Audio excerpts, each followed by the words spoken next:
یہاں وہ تو یہ سمجھ رہے ہیں کہ وہ کبھی آنے والا نہیں ہے، لیکن ایک تو آئے گا عذاب واقع کہہ کر کہا جا رہا ہے کہ وہ تو آنے والا ہے، اور دوسرے کہا جاتا ہے سورہ معارج ہم پڑھ رہے ہیں اس کی دوسری آیت میں، للکافرین، کافروں کے لیے، لیسا نہیں، لہو اس کے لیے، دافع دفع کرنے والا، کوئی سے دور کرنے والا، لہو جو ہے ہوتا نا لیے، اور ہو کا اشارہ اس کے عذاب کی طرف ہی، عذاب واقع کی طرف، جسے پیچھے کہا گیا تھا کہ اس عذاب کو جب وہ آ جائے گا تو وہ کوئی اس کو دفع نہیں کر سکے گا۔ کافروں کے لیے ہے، یعنی وہ لوگ جو اس عذاب کا مذاق اڑا رہے ہیں وہ انہی کے لیے ہے، اور جب وہ آ جائے گا تو کوئی اس سے ہٹا نہیں سکے گا، ان سے کوئی بچانے والا نہیں ہوگا۔ آج تو بڑے ان کے بھروسے ہیں اپنے بتوں پر، اپنے اللہ کے ساتھ جو انہوں نے شریک بنائے ہوئے ہیں، یا اپنے جتھوں پر، اپنی طاقتوں پر، اور جب وہ عذاب آ گیا تو کوئی اس کو بچا نہیں سکے گا۔ اب پچھلی آیت کے ساتھ ملا کر پڑھیں تو مطلب ہوگا کہ وہ عذاب کافروں کے لیے واقع ہونے والا ہے۔ آج وہ کتنی ڈھٹائی سے مذاق اڑائیں، جب عذاب آئے تو پتہ چلے گا کہ کوئی کام نہیں آیا، کوئی انسانوں کے جتھے، نہ کوئی معبود، نہ کوئی ان کے سفارشی، کوئی کام آنے والے نہیں ہوں گے۔ لیسا لہو دافع، کوئی اس کو دفع نہیں کر سکے گا۔ اور اللہ آفت سوچیں دنیا میں بھی پتہ ہی ہے، انسان جانتے ہیں کوئی بھی آفت ہی کوئی آ جائے، اللہ کی طرف سے کوئی پکڑ آ جائے، کون بچا سکتا ہے؟ ایک بڑا ٹورنیڈو، ایک سیلاب، کوئی بھی چیز، ایک بڑی آندھی، کچھ بھی آ جائے، کون اس سے روک سکتا ہے؟ کون بچا سکتا ہے؟ یہ نہیں سوچتے، اس پہ غور نہیں کرتے، ان کو تنبیہ ہو رہی ہے۔ اور وہ من اللہ سے، من اللہ کہ تو اللہ کی طرف سے، اللہ سے، دل معارج جو مرتبوں والا ہے، عروج کے زینوں کا مالک ہے۔ معارج، جیسے معارج کی جمع ہے اصل میں، اور معارج کا لفظ عروج سے ہے۔ معارج اور معراج کا سیڑھی کو کہا جاتا ایسی چیز کو جس میں نیچے سے اوپر چڑھنے کے لیے بہت سے درجات ہوں نا، بہت سے اسٹیپس ہوں۔ تو اس آیت میں کہا جا رہا ہے کہ یہ عذاب جس کے نہ آنے پر تو مذاق اڑا رہے ہو، وہ عذاب ایسا ویسا نہیں ہے، وہ اللہ تعالیٰ کی طرف سے، اللہ تعالیٰ جو ذی المعارج ہے،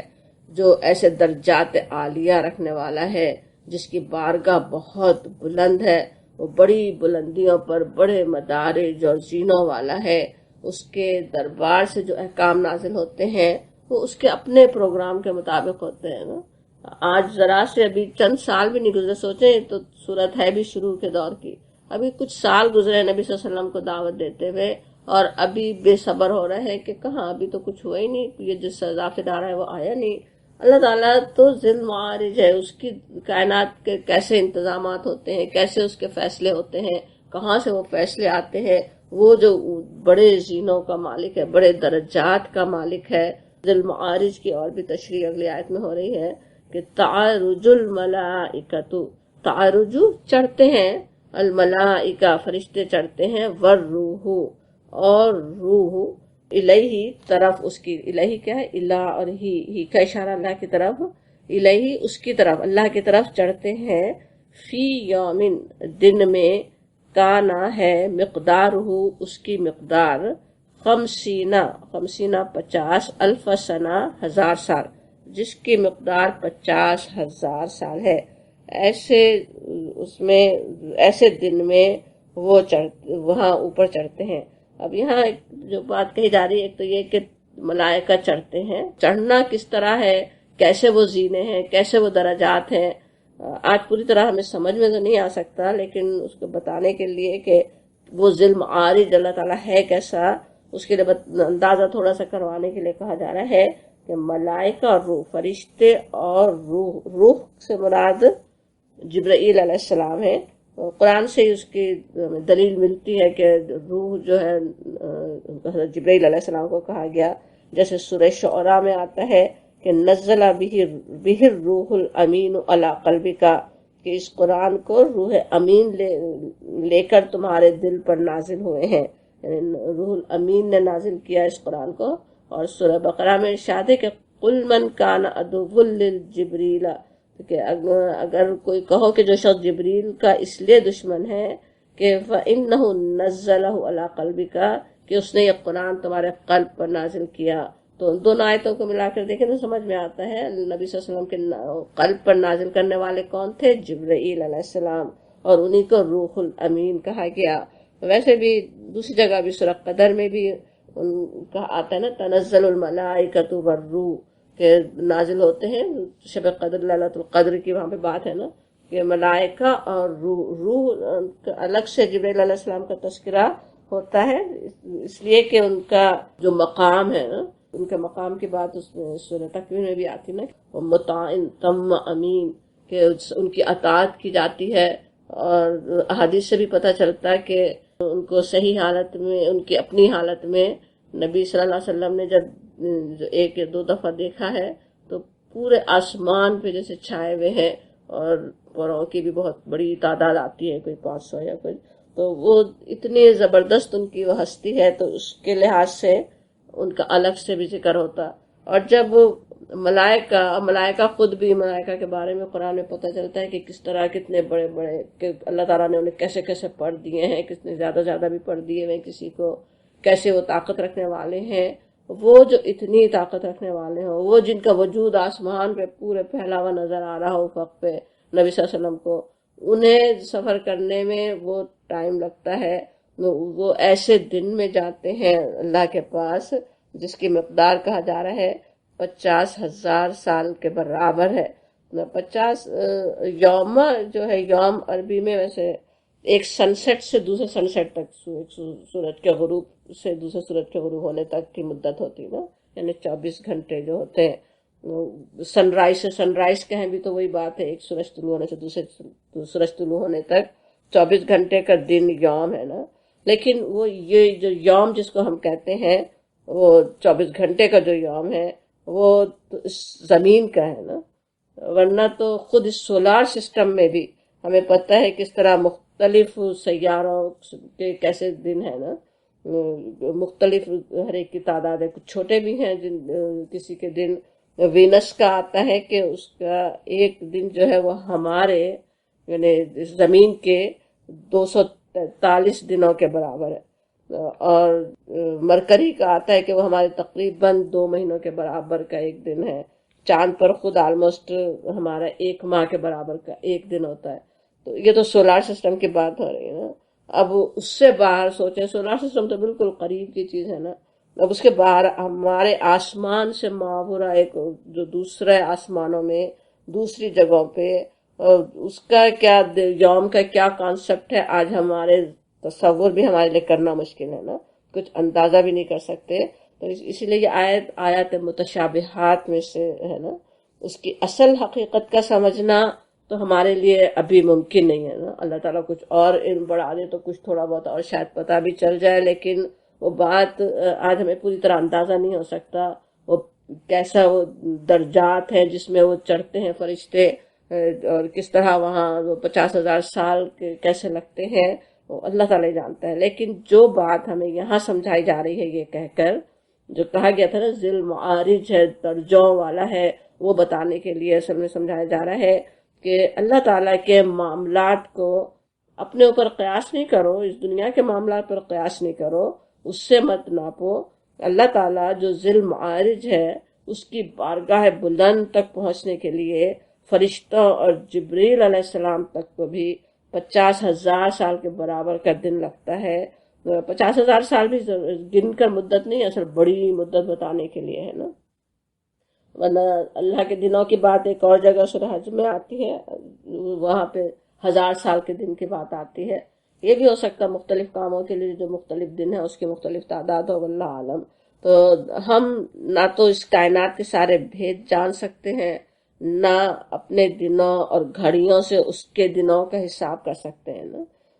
اس میں سورہ حج میں وہی بات سمجھائی گئی جو ابھی ہمیں یاد کر رہے تھے نا، کہ 1000 سال وہاں پہ کہا گیا، وہاں پہ کہا جاتا ہے کہ وَيَسْتَعْجِلُونَكَ بِالْعَذَابِ، وہ تم سے عذاب کے لیے جلدی مچاتے ہیں، کہ وَلَن يُخْلِفَ اللَّهُ وَعْدَهُ، اور اللہ اپنے وعدے کے خلاف ورزی کرنے والا نہیں ہے۔ وَإِنَّ يَوْمًا عِندَ رَبِّكَ كَأَلْفِ سَنَةٍ مِّمَّا تَعُدُّونَ، اور یہ کہ تمہارے رب کے ہاں کا ایک دن تمہارے شمار کے 1000 سالوں کے برابر ہوتا ہے۔ یہاں پہ ابھی عذاب نہیں آ رہا تو یہ جلدی مچا رہے ہیں، حالانکہ اللہ تعالیٰ فرماتے ہیں کہ اس کو جلدی مت مچاؤ، اللہ تعالیٰ کے تو ایسے دن ہوتے ہیں، ایسے دنوں میں فیصلے ہوتے ہیں، اس کے لحاظ سے فیصلے ہوتے ہیں کہ کب کس قوم کو کتنی مہلت دی جانی ہے، کب پکڑا جانا ہے، یہ سب اللہ تعالیٰ کے اپنے فیصلے ہیں، وہ اس بات کو جیسے سمجھو کہا جا رہا ہے۔ اور پھر کہا جا رہا کہ اس میں آیت نمبر 5 میں سورہ معارج کی فصبر، بس صبر کرو، واحد کے ساقے میں کہا جا رہا ہے تو نبی صلی اللہ علیہ وسلم سے خطاب سمجھا جاتا ہے نا، نبی صلی اللہ علیہ وسلم سے خطاب کا ہمیں پتہ ہے، کبھی تو بالکل خاص بھی ہے جو صرف نبی صلی اللہ علیہ وسلم کے لیے ہو، لیکن زیادہ تر نبی صلی اللہ علیہ وسلم سے خطاب ہوتا ہے، بات ہمیں سمجھائی جاتی، انسانوں کو سمجھائی جاتی، کبھی تو کفار پہ تک غضب دکھانے کے لیے نبی صلی اللہ علیہ وسلم سے خطاب ہوتا، تو یہاں پہ نبی صلی اللہ علیہ وسلم سے خطاب کر کے کہا جاتا فصبر، بس آپ صبر کیجئے، صبر کرو، صبرن جمیلا، صبرن جمیل، صبر جمیل، شائستہ صبر۔ اب یہ نبی صلی اللہ علیہ وسلم کو ہدایت ہو رہی ہے نا، اور ذرا یاد کیجئے اس وقت آپ صلی اللہ علیہ وسلم کے ساتھ کیا ہو رہا تھا، کیا کچھ ہو رہا تھا، اور آپ صلی اللہ علیہ وسلم کا اور آپ کے ساتھیوں کا رویہ کیا تھا، اس سے ہی ہم سمجھ سکتے ہیں کہ صبر جمیل ہوتا کیا ہے نا۔ جمیل کے معنی سے سب جانتے بھی ہوں گے، فعیل کے وزن پہ مبالغے کے ساتھ خوبصورتی کے لیے، جمال خوبصورتی کو کہتے ہیں نا، تو اور اب صبر خوبصورت کیسے ہوگا؟ ایک اعلیٰ ظرف انسان جس طرح صبر کرتا ہے نا، کسی کی ذاتیوں پر چراغپا ہونا تو بہت دور کی بات ہے، کوئی رد عمل بھی نہ دکھائے، برائی کا جواب بھلائی سے دے، اور بھی کیا رویہ، کیا اخلاق ہے جس کو صبر جمیل کہا جا رہا، اس کی طرف قرآن میں کئی طرح سے اشارے ملتے بھی ہیں نا، تو اس کی نصیحت بھی ہوتی ہے، اشارے بھی ملتے ہیں کہ کیا رویہ اصل ہونا چاہیے نا انسانوں کا دوسرے انسانوں کے ساتھ۔ ایک جگہ جیسے کہا جاتا ہے کہ زبان سے بس احسن بات ہی نکالو، وَجَادِلْهُمْ بِالَّتِي هِيَ أَحْسَنُ، ان سے بحث کرو مگر احسن طریقے سے، کہیں آتا وَلَا تُجَادِلُوا أَهْلَ الْكِتَابِ، اہل کتاب سے مت بحث کرو مگر وہ جو کہ احسن ہو، صرف احسن بات ہی نکالو، بالکل خوبصورت اچھی بات ہی زبان سے نکالو کہا جاتا۔ اور اس کے مومنین کے صفات سورہ آل عمران میں آتی ہیں کہ کاظمین الغیظ، غصے کو دبا دینے والے، پی جانے والے، اپنے اندر ہی روک لینے والے، اور وعافین عن الناس، اور لوگوں کو معاف کر دینے والے، اور واللہ یحب المحسنین، اور اللہ محبت کرتا ہے احسان کرنے والوں سے، یعنی وہ صرف یہی نہیں کہ غصہ پی جاتے ہیں، معاف کر دیتے ہیں، بلکہ اور اچھا سلوک بھی کرنے والے ہوتے، احسان کا بھی رویہ اختیار کرنے والے ہوتے، وہ صفات وہاں پہ آ رہی ہیں سورہ آل عمران میں، ان لوگوں کی جو جن کے لیے کہا گیا کہ زمین آسمان جتنی بڑی جنت اللہ تعالیٰ نے تیار کی ہے، اس میں وہ داخل ہونے والے ہیں، وہ لوگ ہیں، ان کے وہ اخلاق ہوتے ہیں، دوسروں سے تو تکلیفیں اور اذیتیں پہنچتی ہیں، لیکن بدلہ لینے کے بجائے، خود ان جیسے بننے کے بجائے، وہ نہ صرف یہ کہ غصے کو پی جاتے ہیں بلکہ احسان کا معاملہ رکھتے ہیں، معاف ہی کر دیتے ہیں۔ ایک طرف سوچے کفار کا رویہ تھا، اس وقت کے حالات یاد کریں جب یہ آیات نازل ہو رہی ہیں کہ انہیں اللہ کے عذاب کی، آخرت کی خبریں دی جائیں تو مذاق اڑائیں کہ وہ قیامت لا کے دکھاؤ، عذاب نازل کر کے دکھاؤ، اور جیسے الٹے مطالبے کر رہے ہوں۔ اس صورت کے آخر میں بھی ان کی شرارتوں کی تھوڑی جھلک دکھائی گئی کہ کس طرح نبی صلی اللہ علیہ وسلم کو تنگ کرنے کے لیے دوڑتے ہوئے آ رہے ہوتے تھے، آتے تھے، اور اس کے بعد میں تو پھر مخالفین کی کیسی مخالفتیں اور بھی بڑھتی چلی گئیں نا، لیکن اس سب کے مقابلے میں اہل ایمان کو صبر جمیل ہی کی تلقین ہوتی ہے، اور حقیقت یہ ہے کہ اس صفت کے بغیر، صبر جمیل کے بغیر اصلاح کا کام ہو ہی نہیں سکتا نا۔ پوری دنیا کو اللہ کا پیغام پہنچانے جیسا بڑا کام ہم تو نہیں کر رہے ہیں، لیکن سوچیں کسی کو اچھی نصیحت بھی کرنے کی کوشش اگر کر رہے ہوں، صحیح اور غلط کا فرق سمجھانا چاہ رہے ہوں، اور وہ الٹے جواب دے یا آپ پر ہی الزامات لگانا شروع کر دے اور حملے کرنا شروع کر دے، اب جواباً اگر میں اور آپ بس غصے میں آ گئے تو اب کیا ہوگا؟ آگے تو نصیحت کا، کوئی اصلاح کا موقع ہی باقی نہیں رہتا نا، بس کام ختم، اب نہ وہ سننے والے نہ ہم سنانے کی پوزیشن میں ہوں گے، نہ کچھ بتانے کی پوزیشن میں رہیں گے. لیکن اس کے بجائے اگر اس وقت صبر جمیل اختیار کر لیا جائے کہ بعد میں بھی، تو پھر کیا ہوگا، بعد میں بھی بات اس طرح سے شروع کر سکتے ہیں اور جیسے کچھ ہوا ہی نہیں تھا. صبر جمیل کا یہی مطلب ہے نا کہ بس غائب کر دیا، مٹا دیا، کچھ بھی نہیں وہ اس بات کا ذکر ہی نہیں. پھر آگے پھر کیا ہوگا، جب آپ بات کریں گے تو پھر وہ زیادہ پر اثر ہو سکتی ہے نا. اسی طرح کے ہمیں سیرت کے مختلف واقعات آپ لوگوں کو یاد بھی آ رہے ہوں گے جو ہم یہاں پہ یاد کرتے رہے. آپ صلی اللہ علیہ وسلم کے ایسے ہی اعلیٰ اخلاق کی وجہ سے کتنے لوگوں کو اسلام لانے کی توفیق ہوئی نا. آپ صلی اللہ علیہ وسلم کے راستے میں کانٹے بچھانے والی عورت ہو یا آپ کے قتل کے ارادے سے آنے والے لوگ ہوں، سب کا کیا تھا، جب نبی صلی اللہ علیہ وسلم دیکھتے ہیں کہ آپ جواب میں ان سے حسن سلوک کرتے ہیں، کچھ بدلہ لینے، انہیں کچھ ٹوکنے، انہیں کچھ کہنے کے بجائے اسلام تک کی توفیق ہوئی کتنے لوگوں کو اس میں سے. تو اور یہی بات ویسے سورہ آل عمران میں نبی صلی اللہ علیہ وسلم کو مخاطب کر کے کہی بھی گئی کہ وہاں پہ ہے کہ فَبِمَا رَحْمَةٍ مِّنَ اللَّهِ لِنْتَ لَهُمْ، کہ یہ اللہ کی بڑی رحمت ہے کہ تم ان لوگوں کے لیے بہت نرم مزاج واقع ہوئے ہو. لِنْتَ لَهُمْ، ان کے لیے بڑی نرم ہے آپ. وَلَوْ كُنْتَ فَظًّا غَلِيظَ الْقَلْبِ لَانفَضُّوا مِنْ حَوْلِكَ، اور اگر آپ تندخو ہوتے، غلیظ القلب ہوتے اور سنگ دل ہوتے تو کیا ہوتا، یہ سب تمہارے گرد و پیش سے چھٹ جاتے، لنفدو، بھاگ جاتے آپ کے اطراف سے، کوئی آپ کے پاس نہیں ہوتا. اور اسی آیت میں یہی بات کہنے کے بعد آگے پھر نصیحت ہوتی ہے نبی صلی اللہ علیہ وسلم کو کہ فاعف عنہم واستغفر لہم وشاورہم فی الامر، کہ ان کے قصور معاف کر دو، ان کے حق میں دعائیں مغفرت کرو اور دین کے کام میں انہیں شریک مشورہ رکھو. اب سورہ آل عمران ہمیں پتہ ہے مدنی صورت ہے، تو وہاں پہ منافقین اور کمزور ایمان والوں کے بارے میں آپ کو نصیحت ہو رہی ہے، جن کی باتیں نبی صلی اللہ علیہ وسلم کو کیسی تکلیف دیتی تھیں نا، آپ کے لیے کیسی کیسی باتیں وہ بناتے تھے، اور ان کے لیے آ رہا ہے کیسی بڑی بڑی غلطیاں بھی ان سے ہوئیں. لیکن نبی صلی اللہ علیہ وسلم سے کیا کہا گیا، فاعف عنہم، آپ تو انہیں معاف کر دیں، آپ تو ان کے لیے ان کی دعا کریں، استغفر لہم، اور پھر اس کے مشورے میں بھی شریک رکھو. مشورے میں شریک رکھو کہ کیا مطلب ہے، بالکل جیسے تعلقات بحال رکھ لو نا، معاملات کو نارمل کر لیا جائے. یہی اصل ہے نا، معاف کرنا ہوتا یہی ہے نا کہ بس اب معاف کر دیا، اب بات ختم ہو گئی، جیسے ایک دوسرے سے تعلقات ہے ویسے ہی نارمل تعلقات ہی چل رہے ہوں. لیکن اس کے مقابلے میں اگر صبر کر لینے کے دعوے کے ساتھ جب معاف نہیں کریں اور پوری طرح دل سے معاف نہیں کیا تو پھر کیا ہوتا ہے، ایک طرف دعویٰ بھی ہو کہ ہم نے تو اتنا صبر کیا فلاں کے اتنے ایسے باتوں پر، ایسے اس پر، لیکن صبر جتایا بھی جاتا رہے، کسی نہ کسی طرح سے اظہار بھی ہوتا رہے کہ کیا کس نے ہمارے ساتھ کیا کچھ غلط کیا تھا، کہیں اس کی غیبت بھی ہو جائے، تو وہ تو پھر صبر کرنا نہیں ہوا نا، وہ تو پھر صبر جمیل کہاں سے ہوگا، صبر ہی نہیں ہے وہ تو بالکل. تو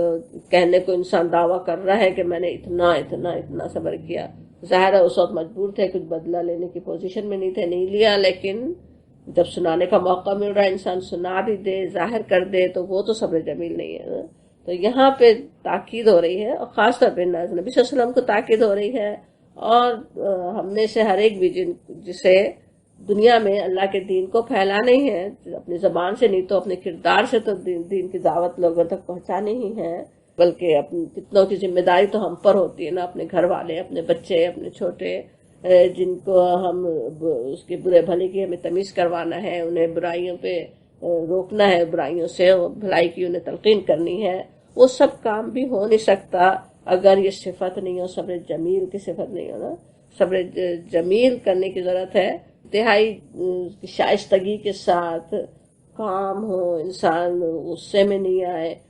اطمینان کے ساتھ بات کرے، تعلقات کو ہمیشہ اچھا ہی رکھے. دوسرا کتنے ہی کوشش کر رہا ہے، دوسرا شیطان کے حوالے ہو رہا، مگر خود تو شیطان کے حوالے نہ ہو جائے. انسان خود تو اپنے اخلاق کو بلندی پر ہی رکھے، بلند اخلاق میں خود تو قائم ہی رہے. یہاں پہ نصیحت ہو رہی ہے، اور جسے ہمیں بھی اسی طرح سے، جس طرح نبی صلی اللہ علیہ وسلم تو تھے ہی کرنے والے، آپ کا تو اخلاق تھا ہی قرآن کا اخلاق، آپ تو اسی طرح کرنے والے تھے. اصل تو ہم سے کہا جا رہا ہے نا، ہمیں سمجھایا جا رہا ہے کہ ہم اس طرح سے صبر کرنے والے ہوں. پھر کہا جا رہا ہے انہم بے شک، انا بے شک ہم وہ، یرونہ دیکھتے ہیں اس کو، بعیدا دور دیکھتے ہیں. اب انہم بے شک ہم وہ کون ہے، ہم کون ہے، وہ جو عذاب مانگ رہے ہیں نا، پیچھے جن کی بات شروع سے آ رہی ہے سورہ معارج میں، سأل سائل بعذاب واقع، جو عذاب کو مانگ رہے ہیں، وہ ان مذاق اڑا رہے ہیں، عذاب مانگ رہے ہیں، دنیاوی اور اخروی عذاب کے لیے جلدی مچا رہے ہیں. ان کا کیا حال ہے، یرونہ، یرونا دیکھتے ہیں، رآ سے یرونا پلورل اور تھرڈ فارم، جو دیکھتے ہیں، ہو کا اشارہ اس کو، کس کو، عذاب یا قیامت کی طرف ہے نا، کہ ان کو وہی تنبیہ ہو رہی تھی نا، ایک طرف دنیا کے عذاب کی اللہ کے رسول تنبیہ کرتے ہیں، دوسری طرف قیامت سے انہیں ڈراتے ہیں. تو اور وہ اس کو کیا ہے، دور سمجھتے ہیں. یرونہ بعیدا، بعیدا کہیں تو بعید اردو میں بھی استعمال کرتے ہیں نا، دور کی چیز سمجھتے ہیں. دور سمجھنا، اور دور سمجھنا دو طرح سے ہو سکتا، وقت کے لحاظ سے بھی کہ انہیں بڑی دور لگتی ہے، اور یہ کہ بعیدن سے مراد یہ بھی کہ وہ اس سے ہی بعید سمجھ رہے کہ وہ پیش بھی آئے گی. وہ قیامت اور عذاب اس کا پیش آنا انہیں ناممکن جیسے لگ رہا ہو، کہ وہ کیسے ہو سکتی ہے، وہ کیسے آئے گا، کہیں تو نظر نہیں آ رہی اس کی کوئی نشانی، کوئی اشارہ. تو غافل انسان جو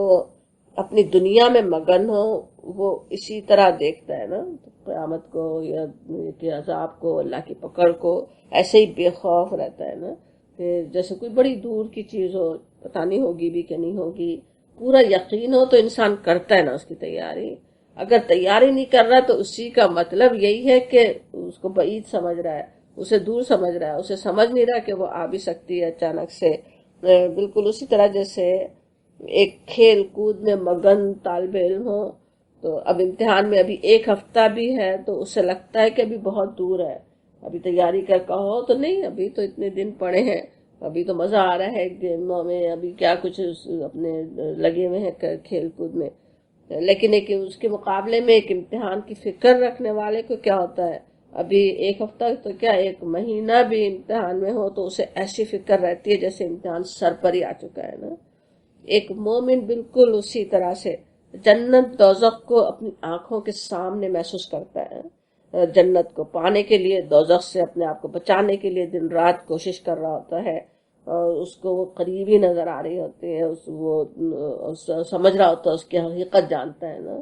اور اس کے مقابلے میں جو یہ لوگ جو ہیں، جو منکرین ہیں، جو دنیا میں پڑے ہوئے ہیں، جو دنیا میں مگن ہیں، وہ تو اسے بالکل دور سمجھے ہوئے ہیں. اور اللہ تعالیٰ فرماتے ہیں وَنَرَاهُ قَرِيبًا، اور نہ ہم کے لیے، راہ ہم دیکھتے ہیں اس کو، وہی عذاب کو، قیامت کو، ہم دیکھتے ہیں اس کو قریبا، اس کو ہم قریب دیکھ رہے ہیں. اب اللہ تعالیٰ کا دیکھنا اصل ہے نا دیکھنا، اور اس کا انکار کرنے والے جو ہیں ان کے تو آنکھوں پر دنیا کی محبت کی، غفلت کی پٹی چڑھی ہوئی ہے، وہ اس کو کہیں دور کی چیز سمجھ رہے ہیں، دور خیال کر رہے ہوتے ہیں. لیکن حقیقت وہ ہے جو اللہ تعالیٰ فرما رہے ہیں نا، قریب ہی ہے، اللہ کی نظر میں تو وہ قریب ہی ہے بالکل نا. خود نبی صلی اللہ علیہ وسلم نے کس طرح سے فرمایا ہے نا، اپنی دو انگلیوں کو ایک ساتھ کھڑا کر کے کہ میں اور قیامت اس طرح قریب ہے، بالکل ایک کے بعد دوسری. تو اللہ تعالیٰ کے جیسے معاملات چلتے ہیں، جیسا اللہ کا دن ہے، اس کے لحاظ سے تو وہ بالکل ہی قریب ہی ہے نا. اور خود انسان کو بھی یہی لگے گا جب قیامت کے دن، قیامت جب وہاں پہنچے گا تو اسے یہی لگے گا کہ دنیا میں تو بس چند ایک پہر رہا تھا نا، تھوڑی سی دیر رہا تھا، حقیقت میں وہی تھی جس کی طرف آج پردہ پڑا ہوا ہے نا. دنیا تو ہے ہی ذرا سی، اصل چیز تو یہی ہے کہ وہ قریب ہے، وہ اصل چیز ہے جو بالکل قریب ہے. جو آج سمجھیں جن کے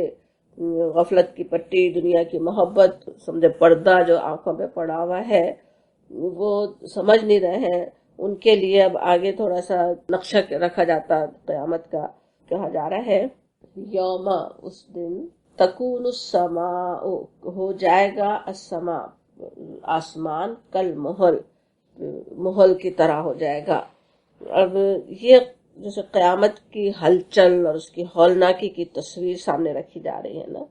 کہ وہ لوگ جو اپنی بصیرت کی آنکھوں سے آج اس دن کو نہیں دیکھ رہے، وہ اس تصویر کو، اس قیامت کی جھلک کو دیکھ کر ہی نصیحت پکڑ لیں۔ یہاں پہ جو کہا جا رہا ہے کہ یوم تکن السماء، یوم یعنی وہ دن جو قیامت کے دن کو کہا جا رہا ہے نا۔ اب یہ قیامت کے پہلے مرحلے کی تصویر ہے، جب وہ قیامت کا زلزلہ پیش آئے گا اس زمین پر نا، اس دن کہا جاتا ہے کہ ہو جائے گا آسمان السماء کل مہلی، محل کی طرح۔ ابھی جیسے پچھلے ہی ہفتے ہم نے دوسری کلاس میں سورہ کہف پڑھتے ہوئے محل کا لفظ سمجھا تھا، ابھی دوبارہ آ رہا ہے تو اب انشاءاللہ یاد ہی رہے وہ لفظ۔ محل کے وہاں پہ ہم نے کیا معنی سمجھے تھے کہ وہ وہاں پہ تھا اصل میں جہنم کے احوال میں کہا گیا تھا سورہ کہف میں کہ جب جہنمی پانی کے لیے فریاد کریں گے، یستغیثوا، جب وہ فریاد کر رہے ہوں گے، یغاثوا بماء کالمہل، کہ ان کی مدد کی جائے گی، ان کی تواضع ہوگی محل جیسے پانی سے، اور یشوی الوجوہ، اور وہ ان کے منہ بھون ڈالے گا۔ یشوی کا لفظ بھی وہاں تھا، ابھی اس صورت میں بھی آ رہا ہے۔ تو وہاں پہ محل کے معنی جو ہم نے سمجھے تھے یاد ہوگا، تیل کی تلچھٹ۔ تیل کی تلچھٹ کیا ہوتی ہے؟ جیسے بہت پک پک کے بالآخر میں جیسے تیل رہ جائے نا، بہت ہی گاڑھا اور عجیب سے رنگ کا جو ہو جاتا، یا پھر پگھلا ہوا تانبا یا دھات، یا پگھلی ہوئی دھات کو بھی جیسے کہتے ہیں۔ تو اب قیامت کے دن آسمان کے ساتھ کیا ہوگا، کیسا لگ رہا ہوگا، اس کا حال قرآن میں کئی جگہ بیان کیا جاتا۔ سورہ انفطار میں آتا ہے اذا السماء فطرت، جب آسمان پھٹ جائے گا۔ سورہ تکویر میں آتا ہے اذا السماء کشطت، جب آسمان کا پردہ ہٹا دیا جائے گا۔ سورہ النبا میں آتا ہے وفتحت السماء فکانت ابوابا، اور آسمان کھول دیا جائے گا حتیٰ کہ وہ دروازے ہی دروازے ہو جائے گا۔ سورہ رحمان میں آتا ہے فَإِذَا انشَقَّتِ السَّمَاءُ فَكَانَتْ وَرْدَةً كَالدِّهَانِ، جب آسمان پھٹے گا اور لال چمڑے کی طرح سرخ ہو جائے گا۔ اصل لفظ وہاں پہ ویسے وردہ ہے، وردہ کی طرح ہو جائے گا، کدہان۔ تو وہ وہاں پہ بھی کئی معنی لیے گئے، تیل کی تل جھٹکا بھی سمجھا گیا، چاندی کی طرح، کہیں وہ وردہ گلاب کے پھول کو بھی ویسے کہتے ہیں۔ تو جیسے سرخ پنکھڑیاں ادھر ادھر بکھر رہی ہوں تو آسمان تو جس طرح نا پھٹ جائے گا، تو اس طرح سے وہ پھٹا ہوا ہو، یا کھال کھینچنے کے بعد سرخ سرخ اندر سے جو جلد جیسے نکل رہی ہوتی ہے نا، تو اس کے لیے بھی ہے، تو لال چمڑے کی طرح سرخ ہو جائے گا کہا گیا۔ اصل صورتحال تو آج ہم جان تو نہیں سکتے ہیں، لیکن ان سب آیات سے اصل میں ایک ہولناک منظر سامنے آتا ہے کہ آج سوچے جو پرسکون نیلی چادر اوپر تنی ہوئی ہے نا، ہمیں نظر جو آ رہی ہے، وہ قیامت کے دن وہ ایسی نہیں رہے گی۔ ظاہر ہے سوچیں جو قیامت کا مختلف احوال قرآن میں آتے ہیں، ستارے بکھر رہے ہیں، زمین ڈول رہی ہے، تو اوپر کوئی نظر ڈالے تو کچھ ایسی صورتیں نظر آئیں گی جو یہاں بیان کی گئی ہیں۔ تو اللہ تعالیٰ ہمیں اس منظر کو دیکھنے سے بھی اپنی پناہ میں رکھے، لیکن تھوڑا اس کی ہولناکی کا اندازہ کروایا جا رہا ہے کہ وہ جو اتنا پرسکون آسمان آج دیکھتے ہو، اس کی کیا شکل ہو رہی ہوگی، کس طرح سے وہ پھٹ جائے گا، دروازے ہو جائے گا جو ہے، تو جیسے کوئی غیب کے حال نظر آنے لگے، پیچھے کے حال نظر آنے لگے، یا یہ کہ آفتیں ایک کے بعد ایک آ رہی ہوں آسمان سے، تو واللہ عالم۔ تو اور پھر کہا جا رہا ہے قیامت کے نقشہ دو ہی آیتوں میں یہاں پہ کھینچا گیا، وہ پہلے مرحلے کا۔ دوسری آیت میں آتا ہے وَتَكُونُ الْجِبَالُ كَالْعِهْنِ، وَتَكُونُ اور ہو جائیں گے الجبال پہاڑ، کالعہن جیسے عہن، رنگین اون، رنگین دھنی ہوئی اون۔ عہن کے معنی ہوتے ہیں روئی یا اون جیسے دھنکی بھی ہو اور پھر رنگ برنگی بھی ہو نا۔ تو پہاڑ جس کے بارے میں اصل میں کفار سب سے زیادہ سوال کرتے تھے نا، کہ سوال کرتے تھے کہ اچھا قیامت آئے گی تو ان زبردست پہاڑوں کا کیا ہوگا، انہیں کتنے زبردست نظر آ رہے ہیں جیسے کوئی ہلا نہیں سکتا، پتہ ہے نا کتنے اوپر، جتنے زبردست پہاڑ اتنے اونچے اونچے، وہ اندر تک بھی زمین میں ہیں، کوئی جیسے ہلا ہی نہ سکے انہیں، میخوں کی طرح تھکے ہوئے زمین کے اندر۔ تو اس کا بھی قرآن میں جواب بھی دیا جاتا ہے کہ وہ پہاڑ جن کے لیے آج کفار تصور کرتے ہیں، بلکہ کر بھی نہیں سکتے تصور کہ کوئی انہیں ہلا سکتا ہے، تو وہ اتنے زبردست اونچے اونچے پہاڑ کہاں جائیں گے؟ اگر قیامت کے دن چٹیل میدان بن جائے گا جیسے قرآن میں آتا ہے، اس کا جواب دیا جاتا ہے کہ وہ کل اہن جیسے رنگ برنگ کی دھنکی ہوئی اون. سورۃ القاریہ میں بھی اسی طرح کہا گیا ہے نا، وَتَكُونُ الْجِبَالُ كَالْعِهْنِ الْمَنْفُوشِ، دھنکی ہوئی اون کی طرح سے اڑ رہے ہوں گے، پہاڑ ہو جائیں گے، ہلکے پھلکے ہو جائیں. اون یا روئی سوچے تو جیسے اتنی بہت ہی ہلکی، جتنے وزنی چٹان کے بنے ہوئے پہاڑ، اور وہ بالکل دھنکی ہوئی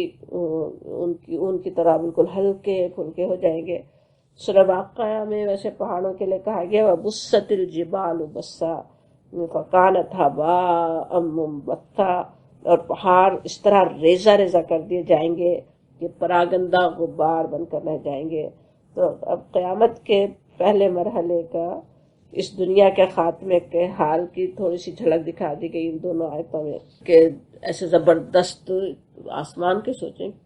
تصور بھی نہیں ہمیں کہ کتنا بڑا ہے، کیا اس کی وسعت ہے، اس کا اندازہ تک نہیں. اس کا یہ حال ہو رہا ہو، مضبوط پہاڑوں کے ساتھ یہ ہو رہا ہوگا. تو اب اس کے بعد آگے جو ہے قیامت کے دوسرے مرحلے کا حال ہے، ججمنٹ ڈے جس کو کہا جا سکتا، دوبارہ اٹھ کھڑے ہونے کے بعد جو قیامت کا دن ہوگا اس کا کچھ احوال آ رہا ہے نا. اس دن کے بارے میں بھی قرآن میں اور بھی ویسے بہت کچھ جھلکیاں آتی ہیں، حدیث میں بھی تذکرہ ملتا ہے، لیکن یہاں اس دن کی پریشانی کا اندازہ کروانے کے لیے کہا جا رہا ہے ولا، اور نہیں، یسألو پوچھے گا، حمیم حمیما، کوئی دوست کسی دوست کو. یسألو سوال کرنا، اب یہاں سوال کرنا کس معنی میں آ رہا ہے؟ پوچھنا، حال پوچھنے کے معنی میں آ رہا ہے. وہ جو دنیا میں ایک دوسرے پر جان دیتے تھے، حمیمہ کا جو لفظ ہے نا، حمیم ہمن کہتے ہیں، ویسے گرم سخت پانی کو کہا جاتا ہے نا، ابلتا ہوا سخت گرم پانی، ماء حمیم کی بات بھی قرآن میں آتی ہی ہے. اور دوسری سے بھی قریبی دوست اور رشتہ دار جو اس کی حمایت میں بھڑک اٹھتا ہو نا، اس کو بھی حمیم کہا جاتا. دنیا میں تو ایک دوسرے کی حمایت کرنے کے لیے ایک دوسرے کے لیے بڑے گرم جوش تھے، بہت ہی قریب ترین دوست تھے، اس کی حمایت میں دوسروں سے لڑنے کے لیے تیار ہو جائیں. ان کا حال بتایا جا رہا ہے کہ وہ قیامت کا دن ایسا دن ہوگا، ہر ایک کو کس طرح سے اپنی پڑی ہوگی، ہر ایک کیسی اپنی پریشانیوں میں ہوگا. ایک دوسرے کو دیکھ کر بھی، اگلی آیت میں آتا ہے یبصرونہم، اسی کے ساتھ ہے لفظ کہ یبصرونہم، وہ دکھائے جائیں گے ان کو، ایک دوسرے کو دکھائے بھی جائیں گے. حمیم کو دکھایا جائے گا. ایک گرم جوش دوست جو دنیا میں تھا، وہ ایسے قریبی دوست کو خود دیکھ رہا ہوگا سامنے، وہ ہے، وہ دکھائے جا رہے ہوں گے، لیکن ہر ایک جو ہے وہ ایک دوسرے سے جیسے نظریں چرا لیں کہ کہیں یہ ہمارے خلاف ہی گواہی نہ دے دیں، کہیں اپنے گناہ ہم پہ لادنے کی کوشش نہ کریں، یا یہ کہ اصل بات تو یہ کہ خود ہی اتنی پریشانی میں مبتلا ہوں گے کہ کسی کو پوچھنے کا کوئی ہوش بھی نہیں ہوگا، کوئی سوچ بھی نہیں سکے گا کہ وہ کون ہے کیا نہیں. سوچیں جب اپنی کوئی بہت بڑی پریشانی میں ہو تو سامنے کیا ہو رہا نظر تک نہیں آتا نا انسان کو، کون گزر رہا ہے، کون کیا ہے، غم میں ہی مبتلا ہو. کوئی سوچے کون کون آیا تھا پوچھنے، کوئی بعد میں پوچھے پتا بھی نہیں چلے گا کہ کون آیا تھا کون گیا تھا. انسان اپنے ہی حال میں رہتا ہے نا. تو بالکل وہی حال وہاں کا یہاں پہ سامنے نقشہ آ رہا ہے. ابو داؤد کی ایک حدیث ہے، وہ اس میں بھی بالکل اسی طرح کا نقشہ ہے.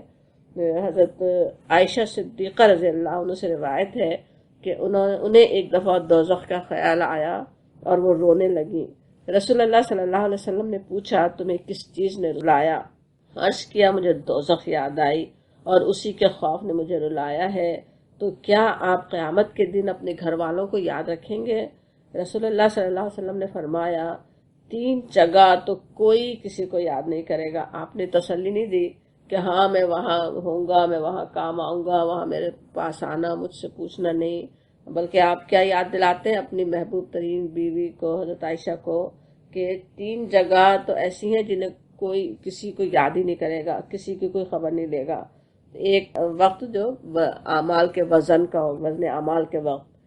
جب تک کہ یہ معلوم ہو جائے کہ اس کے اعمال کا وزن ہلکا ہے یا بھاری، جب اعمال تولے جا رہے ہوں تو کیسی پریشانی میں انسان ہوگا نا. تو اعمال تل رہے ہیں، اب وہ کون سا آتا ہے، کون سا گناہ اس میں شامل ہو رہا ہے، کون سی نیکی آ رہی ہے، وہ بھاری ہوتی ہے یا نہیں، قبول ہوتی ہے کہ نہیں وہ نیکی، اس کا وہاں پہ وزن ہوتا ہے یا نہیں، یا کوئی گناہ ان ساری نیکیوں کو کھینچ لے جاتا ہے، کچھ نہیں معلوم نا. تو اس وقت کیسے پریشانی ہوگی کہ انسان اپنے اعمال کو وہاں دیکھ رہا ہوگا یا کسی اور کو دیکھے گا کہ میرا فلاں رشتہ دار کیا کر رہا ہے، فلاں پہ کیا گزر رہی ہے، وہ تو ہوش ہی نہیں ہوگا جیسے حضور نے فرمایا. اور دوسرے وقت آپ فرماتے ہیں قیامت کے دن کئی کہ دوسرے اعمال ناموں کے ملنے کے وقت جب اعمال نامے دیے جا رہے ہوں گے، اب رزلٹ آ رہا ہے، اب پتہ چل رہا ہے کہ کیا ہوا، اس وقت جب تک کہ مومن کے داہنے ہاتھ میں اعمال نامہ پا کر خوشی خوشی دوسروں سے کہے گا پڑھو میرا اعمال نامہ. سورہ حاقہ میں ہم نے پڑھا تھا نا ابھی پچھلی صورت میں، ہاں مقرؤ کتابیہ، لو دیکھو پڑھو میرا اعمال نامہ. وہ اس وقت کہے گا. جب تک اعمال نامہ نہیں ملا تب تک تو پریشانی سے ایسا حال ہوگا کہ وہ کچھ یاد نہیں ہوگا کہ کون میرے رشتہ دار ہے کون نہیں ہے، تو کوئی اس پوچھنے کو تیار نہیں ہوگا. تیسرے پل صراط پر جب کہ وہ رکھا جائے گا جہنم کے اوپر، یہاں اصل حدیث کے الفاظ میں تو صرف پل صراط کی بات ہے، پل صراط پر جب کہ وہ رکھا جائے گا جہنم کے اوپر. اب اس پہ سے پھر کس کو گزرنا ہے، کون گزرے گا، وہ سب اور تفصیلات دوسری جگہ آتی ہیں. تو 3 مواقع تو ایسے حضور نے فرمایا کہ کوئی کسی کو پوچھنے کے لیے تیار نہیں ہوگا، کوئی دیکھے گا نہیں، کسی کو کسی کا ہوش نہیں ہوگا. اور وہی بات یہاں پہ بھی کہی جا رہی ہے کہ ولا یسأل حمیم حمیم، کہ کوئی کسی کو دیکھے گا بھی نہیں، کسی کو پوچھنے کا ہوش نہیں ہوگا. پھر کہا جا رہا ہے یبصرونہم، اور وہ دوسرے کو دکھائے جائیں گے، یعنی یہ حمیم کو دکھائے جا رہے ہوں گے. قریبی دوست ایک دوسرے کو دیکھیں گے مگر پوچھیں گے نہیں. اور کیا اس وقت حال ہو رہا ہوگا، یوم یود المجرم، یودو کا جو لفظ ہے یاد ہوگا، واو دال دال بدہ کے معنی ہوتے بہت زیادہ چاہنا. کئی معنی ہیں، محبت کرنے کے معنی بھی، کسی چیز کی خواہش کرنا، کسی کا چاہنا. جب کوئی چیز چاہنے کے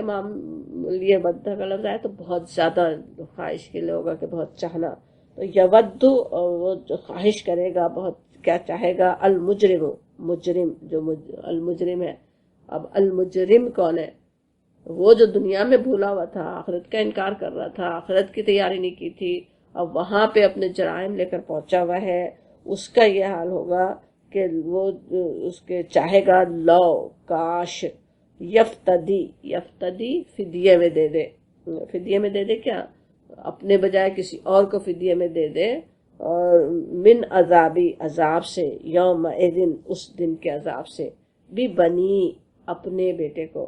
سب سے پہلے بنی کا ہی آتا ہے. اولاد کے لیے تو انسان کس طرح اپنی جان تک قربان کر رہا ہوتا ہے نا. یہ پڑھیں تو وہ اکثر تصویر آنکھوں میں آ رہی ہوتی، جو فلسطینی بچے پہ گولی کچھ چلا رہا ہے، باپ سامنے آ جاتا ہے، دو نہیں مرتے ہیں لیکن شہید ہوتے ہیں. لیکن کس طرح ایک باپ ہی کر سکتا نا یہ ہمت کہ کوئی مارنے آ رہا ہو بچے کو تو سامنے آ کے اپنی جان دینے تک کو تیار ہو جائے. وہ اولاد کے لیے، وہ بنی کے لیے، اپنے بیٹے کے لیے وہ چاہے گا کہ اس کو ہی فدیے میں دے دے، وہ عذاب میں چلا جائے میں بچ جاؤں، وہ یہ چاہے گا. اور اگلی بھی آیات ساتھ ہی پڑھ لیتے ہیں تو اس کے ایک ہی ساتھ سمجھنا ہوگا. وصاحبتی ہی، صاحبتی اپنی بیوی، اور اپنی بیوی کو، واخی اور اپنے بھائی کو، وفصیلتہ التی تؤوی، وفصیلہ، فصیلہ کہتے ہیں ایک جیسے گھرانہ، ایک دادا کی اولاد ہو نا، فصیلہ تو کہلاتی. تو اپنے خاندان کو، جو قریبی خاندان ہے کہ دادا کی اولاد ہے، اپنے خاندان کو، التی جو، توویہ کا جو لفظ ہے جیسے پناہ دینا، جگہ دینے کے معنی میں. آوا ہوتا اصل میں، آوا کے معنی ہوتے ہیں الماوا، آوا کسی جگہ اترنا، پناہ حاصل کرنا. توویہ کہیں تو پناہ دینے والا، کہ وہ جو پناہ دینے والا تھا، کہ وہ جو دنیا میں اس کو پناہ دینے والا تھا، ان سب کو فدیے میں دینا چاہے گا. وَمَا فِي الْأَرْضِ جَمِيعًا، اور جو زمین میں ہے سب کو. ظاہر اپنے قریبی ترین خاندان تک کو فدیے میں دے رہا، تو دوسروں کو تو چاہے گا کہ چاہے مجھے کوئی بھی مل جائے، کوئی بھی کسی کو دے سکوں فدیے میں، اپنی جگہ کسی اور کے پر عذاب چلا جائے مگر میں بچ جاؤں، کیونکہ عذاب ہوگا اتنا بڑا سخت سامنے۔ ثم ینجی، اور پھر اپنے آپ کو بچا لے، ینجی اپنے آپ کو بچانے کے لیے وہ دینے کو تیار ہو جائے گا سارے خاندان کو۔ اب یہ سارے خاندان کو دینے کی بات کس طرح سے ہے نا، ایک تو یہ بھی ہے کہ وہ جو خاندان کو دینا اس وقت کہ جیسے وہ قبائلی نظام تھا نا،